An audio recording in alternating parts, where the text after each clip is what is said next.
Well, love is our home.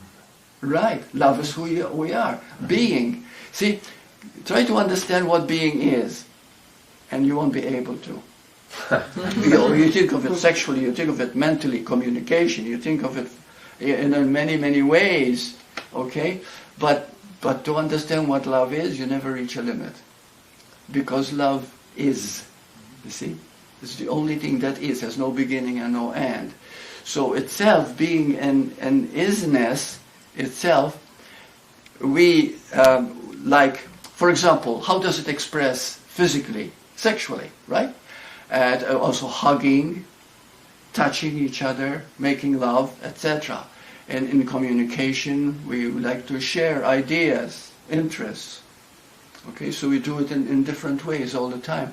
But even now as we sit, watch your posture. You are having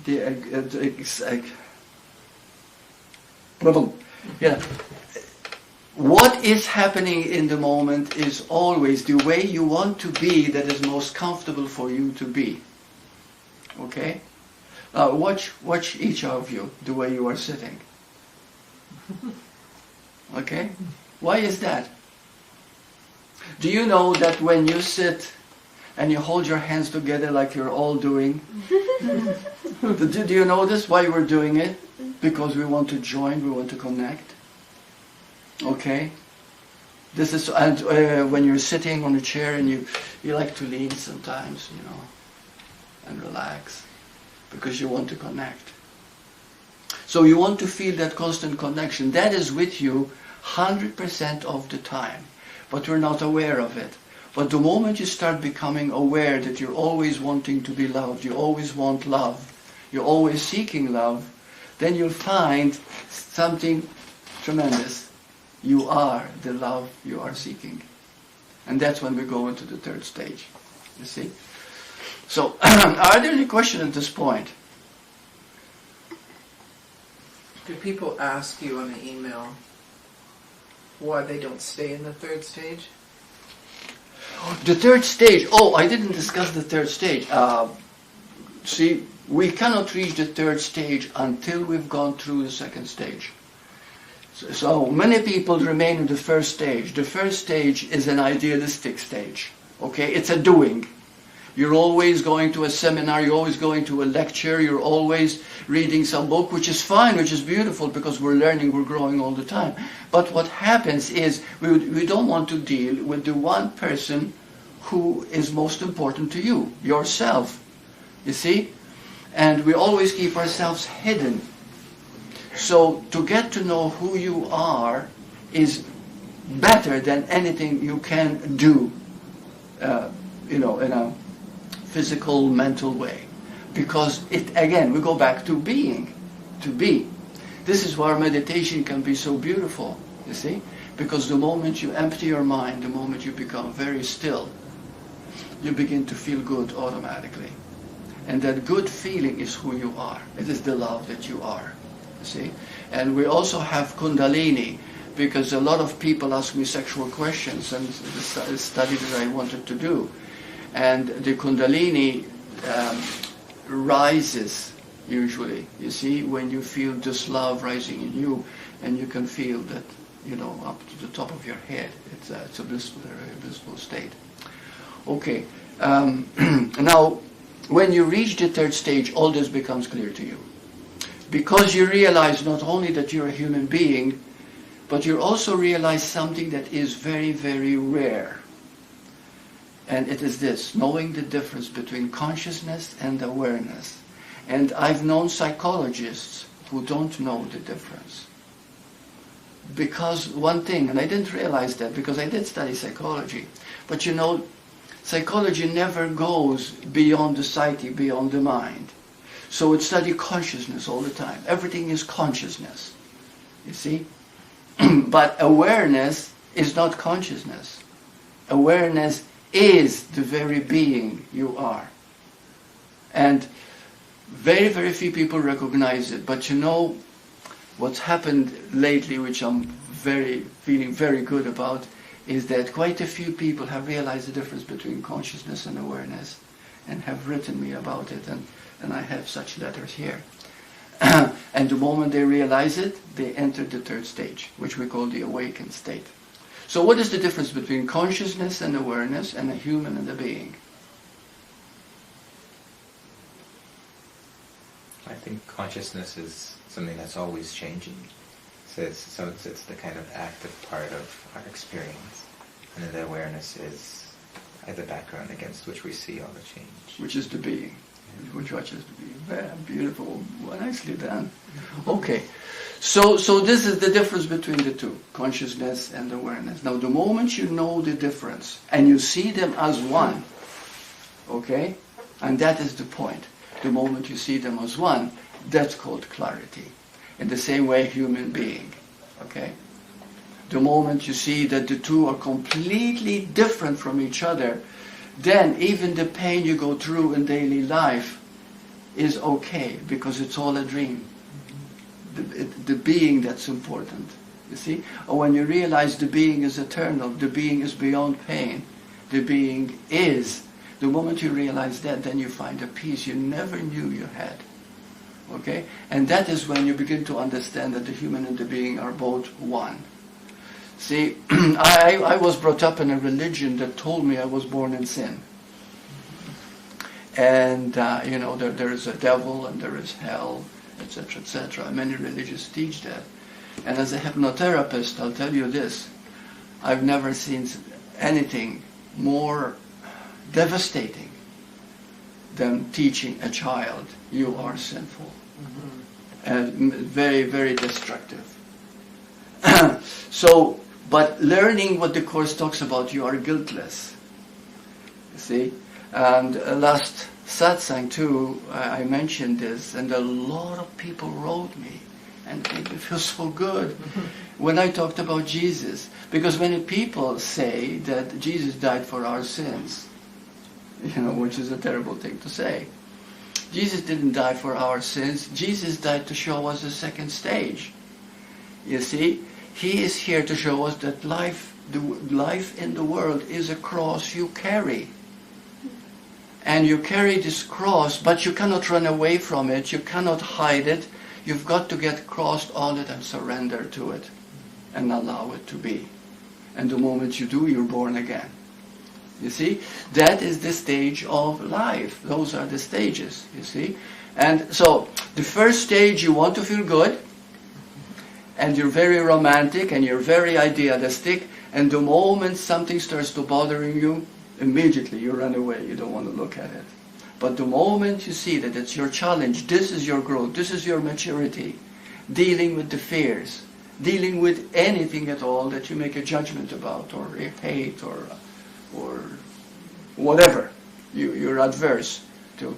So the moment you meet all that, what happens? Something beautiful happens. You enter the third stage. Now, how do you enter the third stage?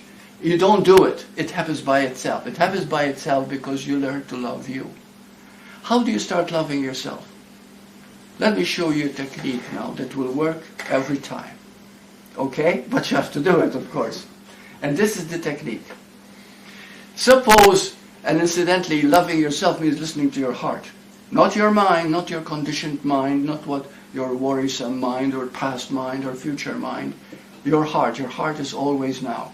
Your heart always knows the truth. For example, if you were depressed and you ask your heart and you're sincere and you listen, it says, how would I prefer to feel instead of depressed? And your heart will tell you immediately, you prefer to feel good instead of depression. Okay? But we never listen to the heart. But there's one way to listen to the heart, to make it like a third person, and to do it this way. Suppose you have a problem, and it's really killing you, and it's really making you feel guilty, ashamed, frustrated. You don't like yourself. Ask this question. How would someone who loves themselves deal with this question? Okay? Try it. And I've written it to people, I sent it on an email, and they've tried it, and they said, my goodness, the answer is always there. And I find a part of me didn't want to listen to it. But I knew that I was just escaping And that very awareness that I'm trying to escape. I don't want to love myself because I want to blame my parents. I'm talking about generally if we haven't been brought up as loved as we wanted to be. You see, we want to blame the person who hurt us. We want to blame life. We want to blame outside. But the greatest thing is to forgive yourself, to love yourself. And to love yourself is so simple. And if you cannot do it directly, like what do I prefer, you can say, how will a person who loves themselves act in this manner, to act with this question? How will they solve this question? So you're assuming that you're looking at a person who totally loves themselves. How would they deal with this situation? Mm-hmm. And the moment you ask that, it starts to happen. You see? The moment it starts to happen, okay, you're no longer running away from the fear, from your anxiety, from your stress. You're meeting it head on, and you begin to feel good already about yourself. And you enter the third stage. Now,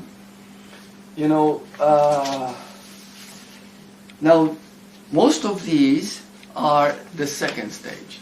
And then I want to show you something about the third stage. Okay. Would you like to read this one? Sure. Now, these are people who have been doing the work for a while. And they reach this point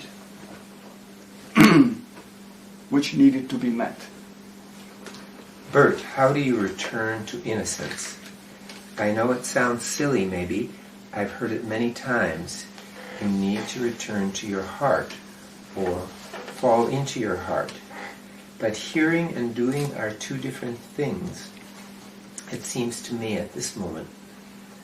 Why do people and myself have such a hard time doing so? How come I have such a hard time finding self-compassion for myself? I feel for other people, but when it comes to myself, it's like it isn't there or something. I also have a really hard time with my self-forgiveness. For instance, I'll be having a good day. I'll feel very stable recently, and I have than I have in a long time, despite outside circumstances which are not very good at all. But then something will happen, and it's like I zoom into depression, frustration, and anger. While in it, I've been finding myself saying, I hate myself, my life. What do I do? How do I go about this? I don't even know if those are the right questions. Okay. And you also come back to that too, that the moment you start doubting yourself, even when you ask the questions, you don't even know whether you're asking the right questions. Okay? Because that's the vicious circle. So that's the stage 2. Okay? And what is lacking there? It's in a nutshell. What is needed there? Self-love. Self-love. Isn't that clear? Mm-hmm. It was so perfect what you said, because yeah, that question is perfect about what would another person do who love themselves. Yes. Because what I've noticed is we're always thinking that someone else has it more together. That's right. So we're thinking, okay, how would that together person do it? That's and right. Then it starts to move again. Perfect. I really like it. Perfect. Yeah. Okay, can you read the next? Hi Burt, how can witness awaken when the human is caught up in modern world filled with competition, stress, and malice? How can we know that witness is in control whenever we feel happy or satisfied? I think daily meditation may help to awaken witness and its influence to have less negative thoughts during life. Okay, now, when we talk about the witness, this is a very hard thing to talk about, because witness, you cannot teach it. It's something that awakens in the third stage. But the witness is awakened when you know the difference, like you've said, between consciousness and awareness. When you see it very clearly in everyday life, and you see it both needing each other, okay, like the human and the being, okay? The moment you see them working together, even though opposite each other, okay, when that is very clear, you become the witness. Now, witness means to look at what is, whatever is, without judgment, without conclusion, without a past. To see it as it actually is in the moment. See, that's a clear heart, you know, or a clear mind, you can say that too. See, yeah. So anyway, this is what he was talking about, the witness. The witness, you cannot develop the witness. There are degrees of the witness, but it comes about when you start seeing the opposites, and they are one. Because in life, everything is one. Everything is one. Nothing is separate. See? You know, the thing I love the most in Course in Miracles is when I read that God is unconditional love. Now, can anything be more perfect than that? Okay, so can we read the next? Just Oh, glasses. I don't have. But, Yeah, readers. Okay, great. Readers, yeah. yeah. just Should a- work. I just have a comment or a question on that. Okay, yeah. And that is, people hearing it's all one, for most people that's just a statement. That's right. I'm wondering if breaking it down to, we tend to instinctively, with the human, to seek pain, and to seek pleasure and avoid pain. But being able to go into that dark, being able to experience pain as it is, rather than as we think it is, and with all our contraptions of how to avoid it. See, but that is the witnessing. Just being with what is, Right. that creates, that doesn't create, that realizes the oneness. Yes. But that seems like something that people, that gives them something to bite into, rather than it's all one. If they can stop, and not even stop. Now, do you see why I keep bothering people about, please be aware between consciousness and awareness, between human and being? I keep emphasizing that over and over because of that. And then they say, but there's nothing opposite. You see, the Course in Miracles also says something very beautiful. That which is all-encompassing has no opposite. Yes. So the moment you see that they're both are one, that's where the compassion, the understanding, the clarity comes in. Because then the Yeah. joy of experiencing compassion for pain is as joyous as celebrating beauty. Yes. Because they're both beautiful. Yes.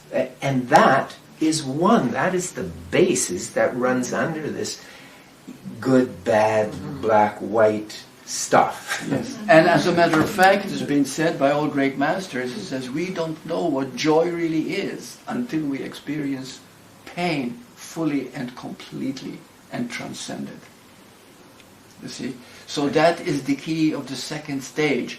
Now most of these letters that we're reading about are the second stage. What is wrong with me? I don't like this. I'm confused. Please help me. You see what I mean? This is the second stage. It doesn't want to meet it head on about what he himself is creating. Because there's another thing, okay? Nobody is to blame for the way you are. You are creating it all. You see? So we don't take responsibility. But the moment we start seeing that the two opposite parts of us are working against each other, but they're also completing each other. See, it's up to us to see the truth of it. And what you said is very, very beautiful. You see, we've known quite a few people. Has anybody here been doing hospice work? Have you? Okay. Did you ever meet someone who know they are dying and they've only got a short time to live and they accepted their death? Weren't they joyous, beautiful? Just radiating light. Radiating light, beautiful. Thank you for sharing that. Okay, this is what happens. You see, a person says, if I wasn't their position, I know I'm going to die. I'm going, oh my God, you see? But they've met it. You see, they've gone into, they've accepted it. This is the inevitable.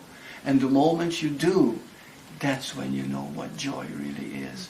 So we're saying here, you go to the first stage, you play a game, it's very infantile, it's very immature. You want, I want to feel good, you see? I want to love God, I want to love myself. And it's all a game. And then you enter the second stage and you're crushed. Because you're full of unresolved fears and problems and so that. When you meet them, but you meet them with grace, you meet them with, these are my lessons, then there's a possibility of entering the third stage. You see, and you wake up. So you cannot wake up until you carry the cross and you become crucified willingly. And then you are reborn. You see? And that is the message that Jesus gave us, which Christians never understood. Okay? I'm not trying to offend, Christianity here, okay?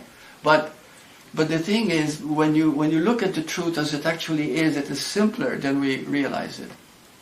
Because teachings have been handed down from the past to control us. You see, to make us feel guilty, to make us feel ashamed, so that we turn towards somebody who's going to control us. You see?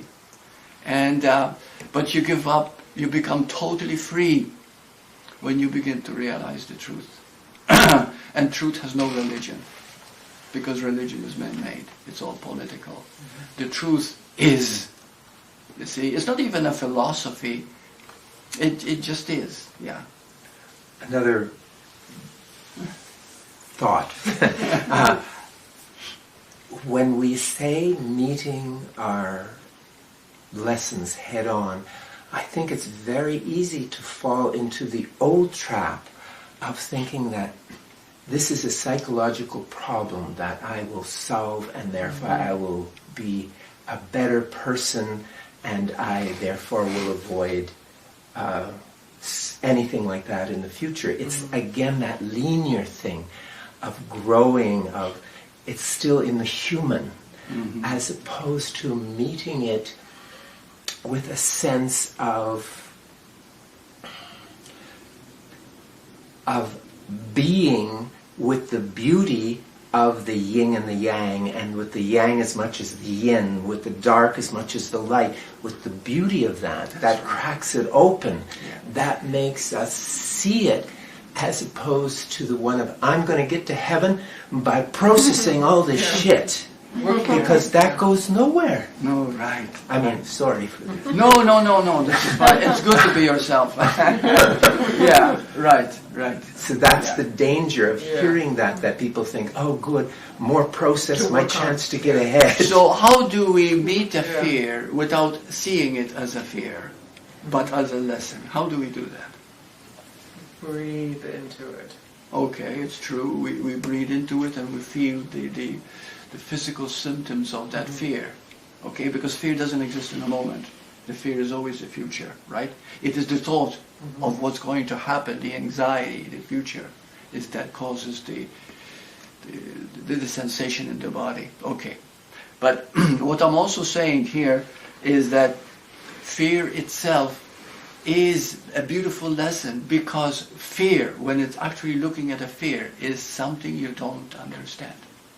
So the more fears a person has, the more they don't understand. You see? Right. And what is it that they don't understand? Their beingness. Their beingness. Because there's nothing outside to understand. There's only you. The greatest thing that you can ever find is that there's only you. And then you might say, isn't that ego? Oh, no. Because even when you look at a dog or a cat or any human being, old or young, that's you too.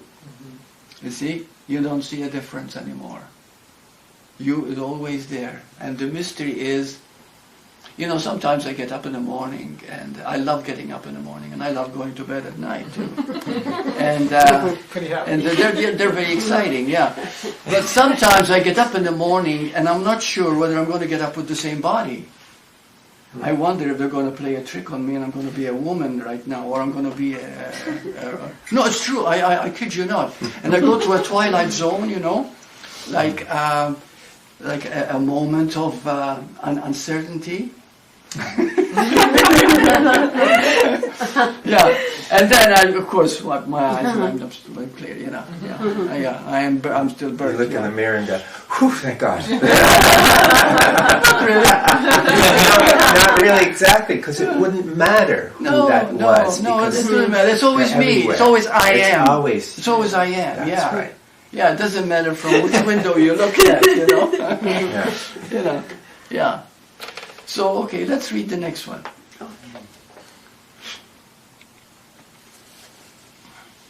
Okay, is it this one here? Start here, yeah. Okay. My challenge is, and have been for a long time, how I shall meet my fear. You have covered this from so many perspectives, but resistance and shame are so heavy. It's like hell. I had many breakthroughs, but find myself near panic in different but typical situations. Can't sleep and can't avoid fighting the fear. Just want to go home. Somehow I work my way through, but it is often very hard. It's very habit-like. My fear is typical. I shouldn't feel like this, and the shame for blowing my self-image. The terrible shame. You have covered it all from childhood to grave better than most. I know there are only angels out there, and every challenge is a gift. Often I can feel the truth with joy, and time stops. For at least 35 years, I have known about the game of the mind and felt the harmony of love, but a strong pain body has been my shadow. Nobody can bring me light but myself. There is no reason to give up when you know truth. Please stay with me. With love, John. You see, such a beautiful letter, so sensitive. You know, he's got everything going for him. He knows the truth. There is a but. He's not willing to love himself enough to take that leap. See, because it always comes back to the same thing. Are you willing to see yourself as God? Oh no, not me. As if that's an ego. That's not at all. That's the oneness, that's the being. You see? But if you take that leap and say, I am, and see all the ramifications of that I am. See how beautiful. That is the freedom. Okay, let's read one more. Because next I want to read you an email, which is the third stage. Can I just say something about that one? Yeah. He said, I think I have occasionally had breakthroughs, like that I see the light or whatever, and then I go back into the shame. And if he has those little breakthroughs, then he's got it, right? He's felt it. And so that he would take that feeling of that breakthrough and just, what was that? And feel it and emphasize it and milk it. He doesn't want to take that jump yet. Yeah. But it's little, it isn't a big jump. It's like, just take that breakthrough just and little think about it for right. 10 minutes. Yeah. Expand he doesn't love himself enough to do that. To take that, to do that. You see it all, right? And he's a beautiful human being. He's clear, he's intelligent, he's sensitive. Right. And something for me too, just being raised in the Catholic religion, I feel my challenge has been, I hear what he's saying, like God, this God up there, and shame on you to think that you See, should this be, is the way we've been brought up. you know. I was a child and I was told to say in Latin, mea culpa, mea massima culpa. It's my fault, it's my fault, it's my grievous fault. Terrible. Yes, Yes, yes. yes, I was brought up that way. And to go to confession for And to sins go that to weren't confession. even Yeah. sins. Yeah, and I try to make up sins so that he'll feel... Yes. Yeah, the whole thing is so insane. But that's, right. And this is the whole point, to see that you are sufficient into yourself. You're complete in your own being, and to love you. People come to satsang and they look at the teacher as if somebody special or somebody better. And the most beautiful thing you can learn, like I know that he has learned that, is that there's no teacher, there's no one speaking. We are doing what life wants us to do. You see? Like we all have a passion, right? I never thought that I would be doing what I do. But I love doing it. Why? Because I learned so much from it. You see? And it has woken me up to ways I never looked at myself. See? So the Course in Miracles says something very beautiful. It says you always teach what you need to learn. And that's the beautiful part. Okay. Hi, Bert. I just saw a video of you talking about putting what is real first. I hope I'm not misquoting you, and trusting it. I just had another powerful glimpse of what feels like truth, love, eternal presence, etc. And it was wonderful until I realized that it might completely change my entire life, and I might not have the same life or know the same world that I thought I did. And then I got really scared. Yet something in me still seems to burn and long for this truth, to be a radiant presence in me and to move through me. How can I consistently put my trust in it, even if it will completely change the course of my life in ways that I could never even imagine? I would greatly appreciate any advice you may have. Beautiful. The second stage. Yeah. You see, we go through that stage and we just can't break free. We've got so many insights, so much intelligence, so much sensitivity, so much sweetness. But we just cannot go. And what is that little step? We said it, but let's repeat it again. What is that little step that we self-love, but also self-love. Love yourself. but you See have how beautiful you are. this known history. You know what second stage is like. And so the thought, even in that I'm going to lose everything, the truth is that that's a projection. You have no idea of what's waiting for you.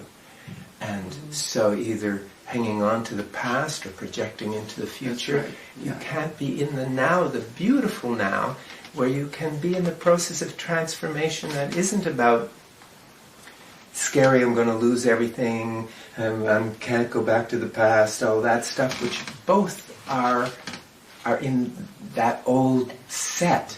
Just Right. be with what is in this moment. That's and right. embrace it, because you're standing in a doorway, for God's sake. Yeah. You know? That's right. Yeah. Yeah. Yeah, that's right. Because it is what is right at this moment.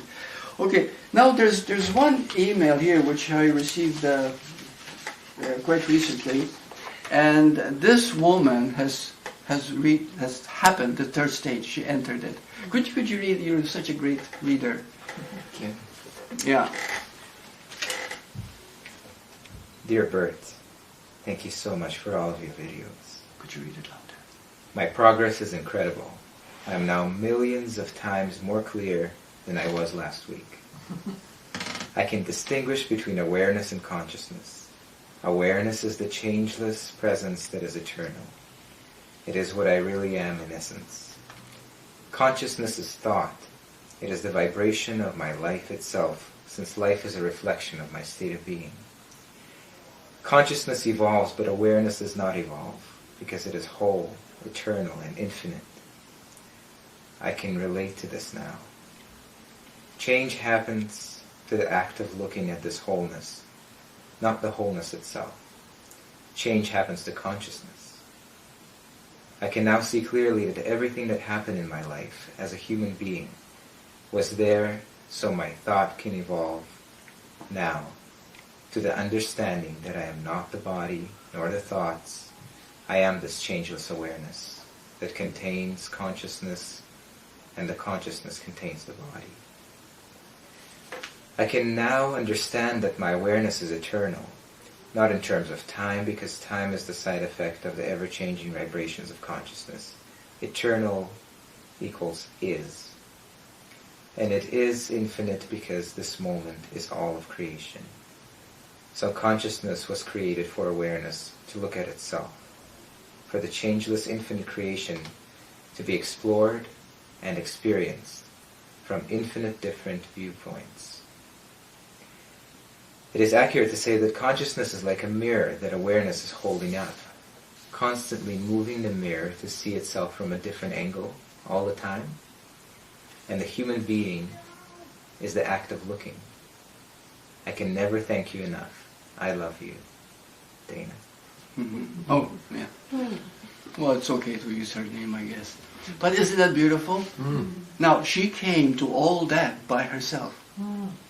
It is what we already know by understanding awareness and consciousness, the two. Okay? something explodes in us. So can we just talk about the awareness and consciousness, how they are different?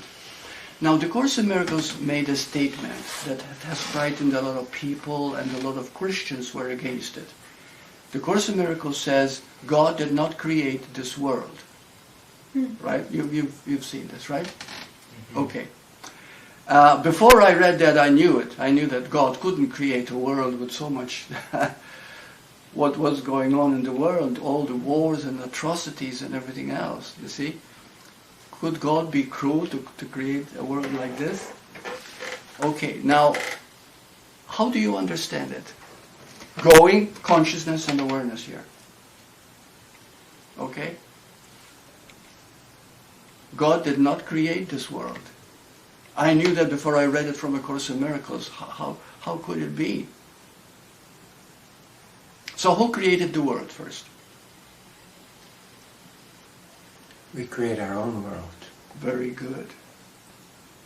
The world that we live in is the world of our mind. And we all see a different world. All of us. All of us. You know, he had an experience, so did I. I call it spiritual emergence. And and anyway, to make it short, I was suffering with a fever, about 105 or so, and the woman I was living with, Sylvia, she panicked and she took me to the hospital. I didn't want to go, but as we were going, I knew I was dying, and this was about how many years ago? Do you know this? How many years ago? I think. Yeah, how many years ago? Wasn't it? 3-4 years ago, something like that. Anyway, this is when I stopped giving satsangs at that point. And so I was on the verge of dying. I knew I was dying, so I said to myself, Bhagavan, you know, who's my mentor? I said, Bhagavan, I give myself to you. I surrender to you. And as soon as I reached the hospital, and all the doctors coming, you know, because I was looking a mess at the time. One leg was bigger than the other. I had lesions, blue, red, all kinds. My face was so pale, you know. I was like a ghost. And anyway, as soon as I reached the hospital, was there on the stretcher or whatever you want to call it, I saw light all around. There was just light, beautiful light, just love, such bliss, such beauty, that I couldn't help smile all the time. And one doctor was furious with me because he said, how could you smile? Are you an idiot to be smiling at a time like this, you know, to be happy? And he did call me an idiot. Yeah. And then I actually enjoyed even being called an idiot. It was so happy, you know. And it's true. And they locked me up into a room. There were no open windows. There was no fresh air, nothing, because they thought it was something foreign. Maybe I must have been something strange that they can't deal with. Anyway, and Sylvia slept on the floor, you know, during all this. The next day they gave me a lot of tests and they couldn't find anything wrong. 5 days later, I was perfectly normal. I was perfectly healthy. So to me, I call that a spiritual emergence. Now, he had a spiritual emergence about 3 weeks ago, 3-4 weeks ago. And he thought, and the doctors thought, that he was having a stroke.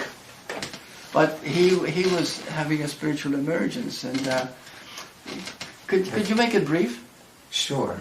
It's very funny. I'll start with the piece you started, and that is that I was just watching the circus going on when I was in the hospital, and the guy that reeled me in to do the MRI or whatever it was, I said to him, because I always like playing, I said, I hope you don't expect a tip. and he got like almost furious. He said, you know, those people right in there are discussing your life.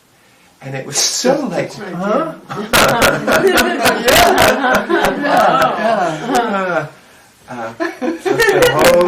The whole process was one of such unfolding, because it started by me not being able to connect with words. I was walking the dog and looking at my iPhone, and I recognized that I should know these words, but they just wouldn't come together.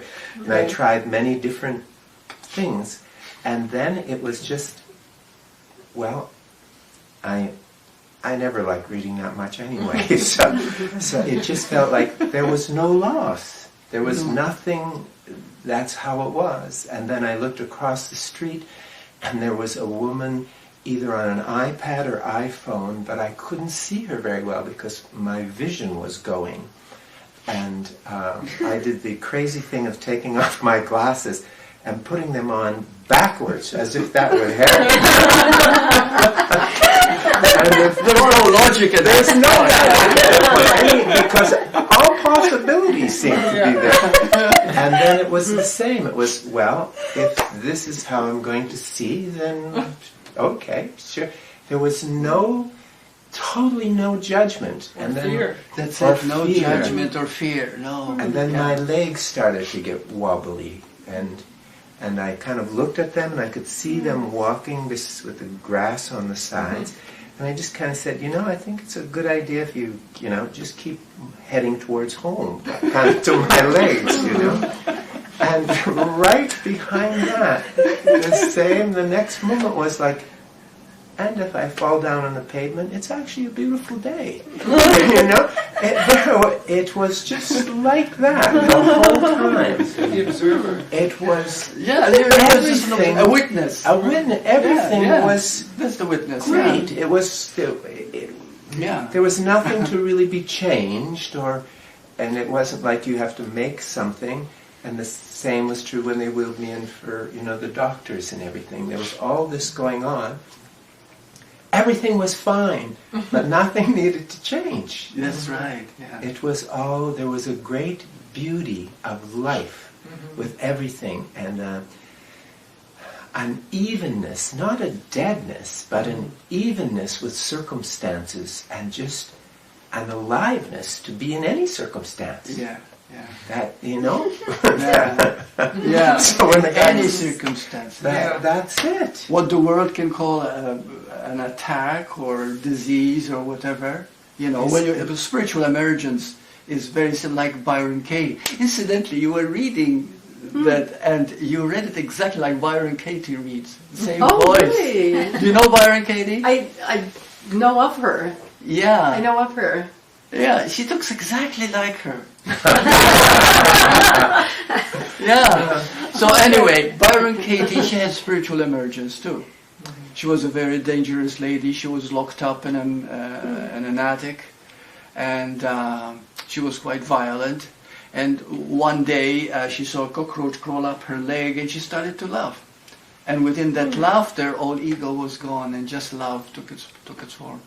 And she became totally different.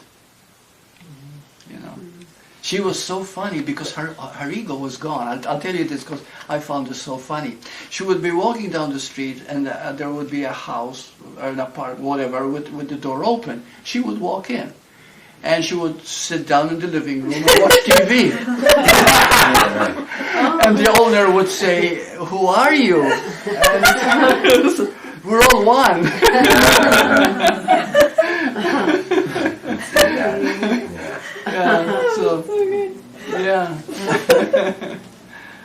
Jerry, I just wanted to ask, how did you end up then in the hospital from the stage? Well, I came home. My legs took me home. Yeah. And my wife we had just come back from a holiday, so my wife rushed up to me. She had no idea of what was happening. And she said, "Oh, my mother's coming," because she was coming to visit from another country. So I've moved the we downstairs. And I was going, we, I know that word. And then I said to her, because she was still rushing around, and then I said to her, "We need to talk." And then she started getting scared because she could hear that I had to pick each word to put together. Yeah. And so you can imagine how she felt. she totally freaked out. Yeah. And Yeah. basically took my little boy and me and threw me in the car and headed for emergency immediately. Right. But for me, it was all of that. It didn't really matter what happened. It's a funny thing. It's so non-dramatic. Yeah. Yeah. It's Wow. it's not like glorious or it's not terrible. It just is full of life. It's everything is alive, you know. Yeah, everything is alive. Yeah. And Yeah. but it Wow. scared all of that. And for me, I tend to have my weakness is to feel the emotions of other people and want to help them. But this was in a state where I could watch my wife in freak-out mode and be totally with her and enjoying her freak-out mode. Not in a bad way, but just enjoying it. This is her. It's part of life. Yeah. She's freaking out because she thinks I'm going to die. Okay. That makes sense. You know? Yeah. Right. Like that. Okay. I love it. You guys both experienced the same thing. Very Like no similar. fear, And just No. just being. This is how it makes a difference. It's a spiritual emergence. It's not a disease. It is not a sickness. Yeah. You see, it's an awakening that is happening. So there is no fear. But Right. on the outside, it takes That's on, all the because the appearances. body goes through a change. Yes. When consciousness changes, it changes drastically. It goes through tremendous change. Yeah. And I had that experience when I had that seizure. Yes, that's Yeah. right. You had a similar experience. Yeah, Yes. just the same thing. The seizure was taking over my body, and like you guys were saying, I was like, oh, I can't move my arms. Well, that's interesting. Oh, looks like my legs are going to give out, and I'll be falling on the floor. But it's hard to explain the neutrality, the Yes. openness, Yeah. the just isn't. And everybody's freaking out and screaming around you, and you're going, Yeah. it's still me, and I'm just, Yeah. now my body's doing this. Yeah. It's very strange, Very detached. Detached. Yeah. but calm. Yeah. Yeah. Yeah. One thing that happens too is you feel so safe, like you know nothing can happen to you. Yeah. There's Yeah. nowhere to go. Yeah. There's nowhere to fall to. Yeah. You're always. I am. You know. Yeah. Yeah. Yeah. Yeah. Anyway, dear listeners, the most important part today that I wanted you to know is that all the things that you're going through is because of that beautiful stage of, being met, to meet all the challenges and all the fears, because anything that has been unresolved, See, let me mention this. Anybody has studied Enneagrams?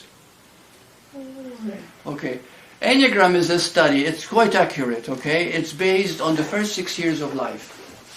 And those are the influential years. Those are the years that determine the rest of your life. And whatever you carry with you is from those 6 years. Or 6 or 7 years. Okay. And there are 9 different types. So, usually what you have felt, like for example, number 2s and number 4s, which are part Enneagram, they suffered from abandonment as a child. They suffered abandonment, being unloved by their parents, being left. You see? So when you experience that, you carry that for the rest of your life unless you deal with it. So sometimes if you feel abandoned as a child, you say, oh, if I take up a course with this wonderful guru, this wonderful teacher, or I read this book, or I take this course, I'm going to be awakened and all that will be gone. Not realizing that there's going to come a time when you have to meet that very fear. You've got to go through it. You can't escape anything, you see. And so that is the second stage. If you're going through, and I read your email, you're going through that stage, what is necessary now is to love you. And to love you is very simple. Next time there is a problem, there is a fear, there is anything, ask. Okay? What would a person who loved themselves do in the same situation, think in the same how would they think, feel, act? You see? Okay? Namaste. Namaste.